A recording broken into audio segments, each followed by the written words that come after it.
Welcome to the Deep Dive. We're here to give you a shortcut to being well-informed, pulling out really fascinating insights from a whole stack of sources. Today, we're plunging into something a bit different, a collection of real, often quite disturbing accounts. Stories from individuals about moments where, the everyday just suddenly took a terrifying turn.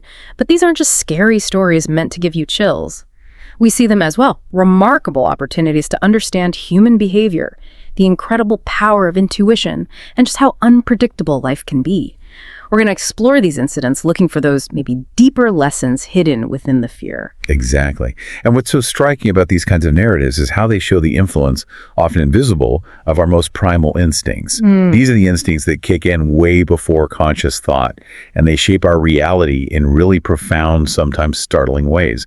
They offer a unique and, sometimes grim look into the human mind when it's under extreme stress. They highlight hidden dangers that can, lurk right there in plain sight. That's a really powerful way to frame it. Okay, let's start with maybe a classic example. A story of perceived horror that turned out to have a, frankly, astonishing explanation. Picture this. A young guy, he's on spring break with his friends. They decide, okay, let's head to the secluded beach. Sounds perfect, right? Relaxation, the only catch. To get there, they had to walk through this stretch of genuinely thick, really silent forest. Ominous start. Right. And immediately as they started walking, the whole atmosphere just shifted. They felt something was just off. The forest was unnaturally quiet, like no frogs, no insects, just this profound stillness. That kind of silence always feels wrong in nature. Totally. The two guys actually whispered about it, saying this usually means a predator's nearby. But, they're young, maybe a bit cocky. They sort of joked they were probably the scariest things out there anyway, so they kept going, constantly scanning around them. Then a few minutes later, they noticed the smell. The forest had this distinct, almost foul odor. Someone described it like dirty laundry mixed with bad breath. Ugh, okay, that's weird. Yeah, really weird. They're concerned, obviously, but they're almost there, so they just press on. The path eventually cuts through this marshy lowland area, connecting a barrier island to the mainland. And this stretch was particularly eerie. Old, winding trees casting these deep shadows, almost totally blocking out what little moonlight there was. So perfect setting for things to go wrong. Exactly. And what happened next just ramped everything up instantly. About halfway through this really shadowy path, the narrator hews it, a very distinct mechanical click. He described it like popping a soda bottle cap. They froze. Just one click. At first. But before they could even figure out where it came from, they heard it again, from a totally different direction. There was this brief, super tense pause, and then, the way the narrator put it was, the forest simply just stood up. Stood up. Yeah. A dozen figures, just vague silhouettes in the moonlight, rose up and started moving towards them from all directions. The friends just panicked, screaming, utterly convinced they were surrounded, hopelessly outnumbered by something. Not human. They thought that was it. Wow. I can only imagine the terror. So what was it? Well, here's the twist, and it's almost unbelievable given the fear they felt. As the figure closest to them stopped moving forward, an arm reached up out of this dark mass and pulled off what they instantly recognized as a helmet with foliage strapped all over it. No way. Yes, it was a U.S. Marine Corps captain. He immediately started apologizing profusely. Turns out, they sometimes run war games on that beach. It's public access, technically, but it's actually owned by the Navy. They hadn't been sure if the group was part of the exercise or just civilians stumbling through. Oh my God. From primal terror to military exercise. Exactly. And this story is incredible for showing how our minds fill in those blanks, isn't it? When faced with something unexplained, we often default to the most primal fears. Think about those sensory details, the silence, the weird smell, those clicks, all perfectly explainable in hindsight by a platoon of Marines moving stealthily. Right, camouflage, maybe gear clicking. Precisely. But under pressure, in that ambiguous low-light setting, their brains constructed this terrifying, monstrous narrative instead. It's just a classic example of how our expectations, our biases can completely shape how we interpret things when we don't have all the information. And the relief must have been immense, but also maybe a little jarring. Absolutely. In a strange way, the mundane truth, finding out it was just soldiers after you've convinced yourself you're about to be torn apart by monsters, can be almost as shocking as the horror you imagined. That really is a powerful demonstration of how perception can fool us. Makes you really question how much of what we experience is objective reality versus our brain's immediate, maybe biased interpretation. That's the core of it. Our minds are amazing pattern recognition machines, but when the data is scarce or confusing, safety becomes priority one. So it doesn't think, oh, maybe a training exercise, it jumps straight to threat, danger. It's pure survival mechanism. But yeah, it can lead to some seriously disorienting moments. A really profound point. Okay, but what about situations where the threat isn't a misinterpretation? What about when it's real, but it's deliberately hidden, masked by appearance? Our next stories get into exactly moments where intuition, that gut feeling, became the only real shield somebody had. Consider this account from a bikini barista. She was working in Washington State, kind of out in the middle of nowhere. Right. She described her customers as mostly, rural folks. And many were genuinely nice. Like this one older man, seemingly sweet. She actually called him her new grandpa.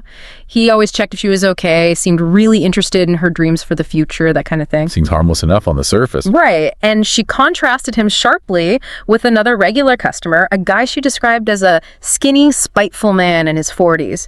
Always had a scowl, seemed really judgmental and pleasant vibe. So a clear contrast in her mind, the nice grandpa versus the grumpy guy. Exactly. Now, the skinny man, he rarely ever spoke more than like 2 words to her, but then he started asking these really unsettling questions. One day, right after the new grandpa had just been there and left, the skinny man comes up and asks her directly, "Are you working alone?" She tried to be evasive, but he apparently saw right through it. Then he pressed her, asking how she got home after her shift. Pushing for details. That's uncomfortable. Very. She lied, said her boss drove her, even though she actually cycled every single day. He just smirked at her, clearly knowing she wasn't telling the truth. It left her feeling deeply unnerved. Yeah, that smirk. That suggests he knew more or suspected something. What happened? Well, this is where it gets truly chilling. The skinny man, after driving off just a little way down the road, pulled over. He waited for her, and he shouted to her, warning her. He told her that the new grandpa, the nice, seemingly kind customer she trusted, was actually waiting further down the road for her. Oh, no. And in his trunk, he had rope, handcuffs, and a change of clothes. He was intending to kidnap her. How did the skinny man know? Apparently, he had seen those items in the grandpa's trunk earlier. Maybe the trunk was open, or he caught a glimpse somehow. He saw it, realized what was likely planned, and came back specifically to warn her. Wow. So the person she perceived as spiteful and judgmental actually saved her from the one she felt safe with. Precisely. And this just throws that whole nice guy facade into sharp relief, doesn't it? It shows how predators can expertly manipulate our perception of kindness to lower our guard. It makes that gut feeling, that intuition telling you something's maybe off about the nice person, feel irrational or like you're the one being unfair. That is absolutely terrifying. It's not just about missing red flags. It's about someone actively disarming your defenses with a convincing act. How do you even begin to trust your gut in that situation? That really is the million-dollar question. Often, intuition isn't some loud alarm bell. It's quieter, isn't it? More like a subtle whisper, a feeling of unease that just persists. It's often about recognizing incongruence. When someone's words don't quite match their vibe, or their actions feel a bit too much, maybe too intense, sometimes too little, too smooth. Like something just doesn't add up. Exactly. Predators are masters at creating a false sense of security. They leverage our natural desire to be polite, to trust people, especially people who seem kind. So listening to that internal dissonance, that little voice saying, something's not quite right here, that becomes absolutely crucial, even if you can't logically explain why you feel uneasy. It's about respecting that feeling, giving it weight. Respecting that feeling. Yeah. That makes sense. And this whole issue of misplaced trust just gets amplified hugely in the digital age, doesn't it? Which brings us to our next story from the world of modern dating, Tinder specifically. We hear from this guy who matched with a woman named Amy. And on paper, or on screen rather, she seemed like the girl of his dreams. Cute, easy to talk to, seemed really keen to meet up in person. Okay, the classic online dating setup. Right, and she was eager, wanted to meet the same day they matched. He admits, looking back, the red flags were probably there, but he said he'd been single for 5 years and he was just blinded by the excitement, the intoxicating prospect of maybe finding a real connection. A rush can definitely cloud judgment. Absolutely. So the escalation was incredibly fast and, frankly, terrifying. They met at a coffee shop first, seemed normal enough.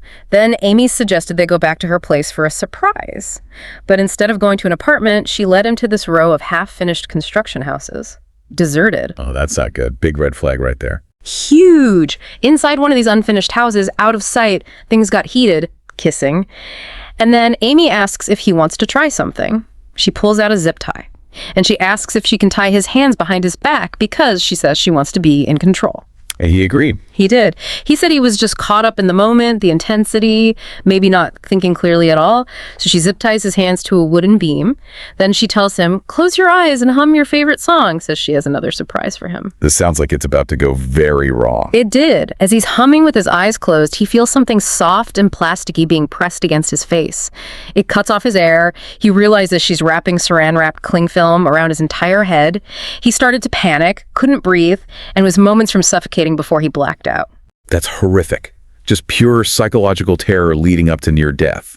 And if you connect this to the bigger picture, like we were saying, it just highlights how these carefully crafted online personas can hide really, truly sinister intentions. That intoxicating feeling of finding someone, especially if you felt lonely or starved for connection, it can create this blind trust that just completely overrides caution. Even obvious red flags like meeting at a construction site. Did they ever find out more about her? Was this a one-off? Well, what makes this even more grim is what the victim learned later from the police. This wasn't an isolated incident.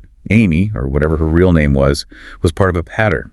She apparently changed her identity and appearance constantly on dating profiles, different makeup, hair changes, maybe different names. So it's planned, calculated. Extremely. This wasn't just some spontaneous act of violence. It was a chilling, premeditated form of psychological torture. It seemed her goal was to manipulate trust, get her victims into this vulnerable state, and then watch them almost die. Right on the brink of terror. It's hard to fathom that level of manipulation, just using someone's hope for connection against them in such a dark way. How does someone even develop that kind of method? It really speaks to a very specific predatory mindset, doesn't it? They seem to study human vulnerabilities, the desire for connection we talked about, the willingness to trust someone new, especially in a romantic context. And then they exploit those vulnerabilities ruthlessly. The constantly changing identities, the planning involved. It suggests a profound lack of empathy, a detachment where victims are treated almost like objects in some kind of twisted psychological game or experiment. It's a truly terrifying example of how deep deception can run, especially behind the anonymity the internet can provide. From these modern deceptions, let's shift gears now. We're going into a really disturbing historical true crime case. Let's talk about Robert George Urban. He was born back in 1907, and he was, by all accounts, a sculpting prodigy. But he came from a really difficult, impoverished background. His father was a bigamist who abandoned the family when Robert was just 3. So early trauma there. Definitely. By his late 20s, though, Robert had built this formidable reputation. He was considered one of the best sculptors of his generation. His work was admired across the country. Apparently, he had this uncanny ability to capture the human form in a way that was so lifelike, it actually proved unsettling for some people. Art that good can sometimes feel too real, almost crossing a line into something else. Right. And his peculiar talent, or perhaps his disturbed mind, wasn't just confined to his art. Robert had extremely violent tendencies simmering just beneath the surface. There's one particularly disturbing incident people point to. He got into some conflict with a rival at a waxwork studio where he worked. Afterwards, Robert sculpted a wax replica of this rival's face purely from memory. But it wasn't just the likeness that got to people. What was it? It was the expression he'd sculpted onto the face. It was described as pure primal terror, like the look someone might have just before a sudden violent death. Okay, that's beyond a prank. That's deeply unnerving. Totally. The sculpture was so disturbing that the rival, even though people tried to assure him it was just Robert being weird, quit his job immediately and never came back. Wow. So what's fascinating here psychologically is this really complex interplay you see. You've got clear artistic genius, right? But it's mixed with what seems like deep-seated trauma from his childhood and signs of escalating psychological regression. Problems. Robert was plagued by severe mental health issues. He apparently struggled massively with social interaction, especially rejection. There was an incident where he actually attempted to self-castrate using his sculpting tools. That landed him in a California state mental hospital for a year. Goodness, that's extreme. Very. And despite getting treatment there, supposedly to curb his tendency to infatuate intensely with women, he seemed to suffer a complete psychological collapse when he met a woman named Ethel Gurdon in New York.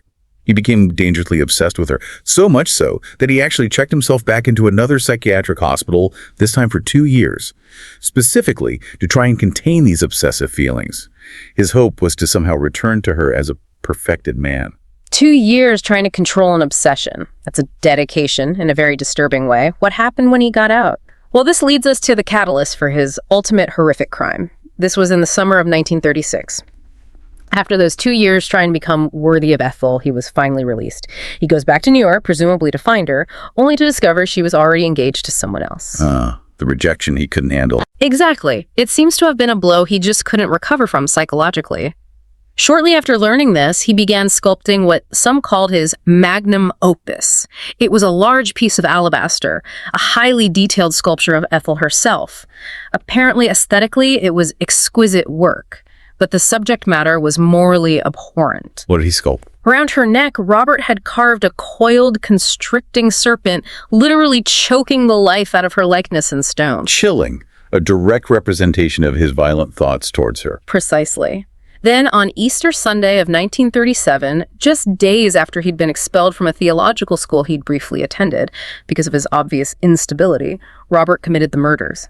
He went to the rooming house where Ethel's family lived and murdered Mary Jaden, Ethel's mother, her young daughter Veronica, and their boarder, Frank Bryant, who was deaf. He killed the mother and daughter, not Ethel herself. No, and there's a prevailing theory that targeting the young daughter Veronica was a particularly cruel form of punishment aimed at Ethel, a way to inflict the maximum possible pain and torment on her through her family. That adds another layer of calculated cruelty. So how did they catch him? Was it obvious it was him? Initially, the police had no idea who the killer was. It was a brutal crime scene, but no immediate suspect. However, there was one pivotal, very bizarre piece of evidence left behind that ultimately led them straight to Irvin. They found a small, ordinary bar of bath soap at the crime scene, but it had been meticulously carved into the shape of a tiny, screaming human face. He carved soap at the crime scene? Apparently so. And this unique, almost compulsive display of artistic talent, combined with the fact that Robert George Irvin, the renowned but deeply troubled sculptor, had previously been a tenant in Mary Gurdon's rooming house. Well, an astute detective put 2 and 2 together. His strange art and behavior were known. That's an incredible detail, the carving. So once they identified Irvin, what happened? It triggered a massive nationwide manhunt. But the role of the press in this case quickly became extremely controversial, even for the time. In late June 1937, a pantry maid working in a hotel in Cleveland, Ohio, was reading one of those cheap sensational pulp magazines. The pulps. Full of lurid stories. Exactly. And this one had a short piece about the manhunt for the mad sculptor, complete with a crude drawing of what he might look like. The pantry maid looked at the drawing and recognized him immediately. He looked a lot like the hotel's new bar boy, who called himself Bob Murray. She recognized him from a pulp magazine drawing. She did. She apparently playfully accused Bob Murray of being the mad sculptor. He panicked and vanished from the hotel right after that. The very next day, the Chicago Herald-Examiner newspaper received a phone call. The caller claimed to be Robert Irvin, the mad sculptor, and he offered them an exclusive interview for a price $5,000, a huge sum then, before he surrendered to the police. Wait, the newspaper paid a wanted murderer for an interview? They did. Despite suspecting it might be a hoax, the Herald-Examiner agreed. They flew into Chicago, conducted the interview, got their scoop, and then turned him over to the police, presumably pocketing a tidy profit from the whole sensational episode. Wow. That raises some serious ethical questions, doesn't it? When does the public's right to know, or rather, the media's desire for a story, cross the line into actively perverting justice? This incident is actually considered one of the first really widely publicized examples of American journalists, well, shamelessly exploiting a major crime purely to sell newspapers. It arguably sparked a pattern of media sensationalism around true crime that really endured for nearly a century. What happened to Irvin legally? Did they argue about his sanity? Oh, absolutely. His trial involved a significant legal battle over his sanity. Initially, some court-appointed psychiatrists deemed him sane enough to stand trial. However, upon arrival at Sing Sing prison, the prison psychiatrist declared him legally insane, so he was transferred to a state hospital for the criminally insane. And did he ever express remorse or explain himself? In court, he made this incredibly bizarre analogy. He compared himself to a wireless radio set. He said he was an extremely imperfect one which can indistinctly tune into the divine mind. He claimed his actions, even the obsession and violence, were part of his attempt to perfect myself so the receiving set could always get the divine music at its best. A chilling glimpse into a profoundly disturbed mind trying to rationalize the horrific. And that brings us, I think, towards the end of our deep dive today. We've journeyed through some truly startling, unsettling accounts, haven't we? From that military drill mistaken for something monstrous, to the calculated deception hidden behind a seemingly kind face, and then finally into the really dark depths of human obsession and premeditated violence with the mad sculptor case. They're difficult stories, certainly, but they really do underscore these often unseen complexities in human interaction and the unexpected threats that can just erupt seemingly out of nowhere, even in the most mundane settings.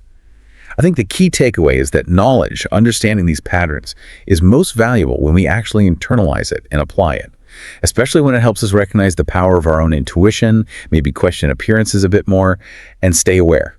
Critical thinking, even in just everyday life. A powerful reminder. So as you go about your day after listening to this, maybe just consider what might be truly lurking beneath the surface, just out of sight. We really hope you found this deep dive both fascinating and thought-provoking. If you enjoyed exploring these unsettling accounts with us, please do remember to like, share, and subscribe to The Deep Dive. It helps us bring you more of these in-depth explorations into the unsettling and the unexplained. Thanks for listening.